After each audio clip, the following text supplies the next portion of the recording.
Thank you Bipasha. ভাগ্যিস তোমার সন্ধান আমি পেয়েছিলাম। তোমার কাছে এলাম বলেই এর বিভিন্ন যে বিহেভিয়ার ইস্যুগুলো ছিল সেগুলো অনেকাংশেই ওভারকাম করতে পেরেছে ও। এখন আগের থেকে অনেকটাই স্বাভাবিক। যে ওর বয়সের ওর যে 9 বছর বয়সের বাচ্চাদের যে আচরণ করা উচিত বিভিন্ন ক্ষেত্রে, সেগুলো অনেকটাই কাটিয়ে উঠতে পেরেছে।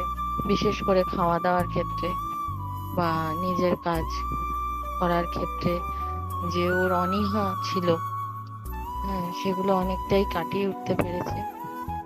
তোমার পরিচর্যা, তোমার তত্ত্বাবধানে সেগুলো থেকে অনেকটাই বেরিয়ে এসেছে ও। সত্যি আমি এর জন্য তোমার কাছে খুবই তোমাকে ধন্যবাদ জানাই। তোমার ভালোবাসা, তোমার তত্ত্বাবধানে এই জিনিসটা সম্ভব হয়েছে। আর বিশেষ করে ওর যে যে সমস্যা নিয়ে আমি তোমার কাছে গেছিলাম স্পিচের, তার জন্য তোমার কাছে গেছিলাম বলে আমি উম, যে সঠিক স্পিচ থেরাপির সন্ধান পেলাম এবং সেইখানে ট্রিটমেন্ট করার দরুন সেই সমস্ত জড়তাগুলোর থেকেও আস্তে আস্তে বেরিয়ে আসছে। যদিও সেখানে এখন অনেকটা সময় বাকি ট্রিটমেন্টে, কিন্তু যেভাবে প্রোগ্রেস হচ্ছে আশা রাখছি যে নিশ্চয়ই পুরোটাই হয়তো কাটিয়ে উঠবে।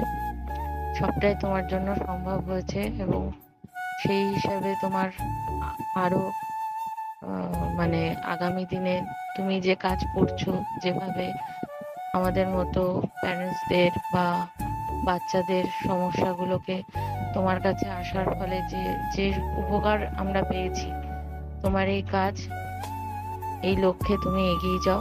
তোমার জন্য অনেক শুভেচ্ছা রইল।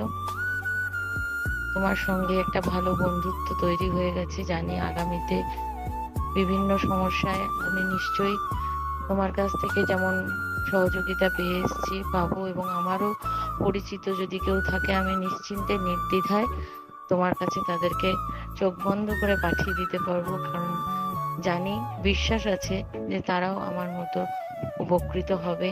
তাদের সন্তানরা বিভিন্ন সমস্যা থেকে বেরিয়ে আসবে। অনেক অনেক শুভেচ্ছা রইল তোমার আগামী দিনের জন্য।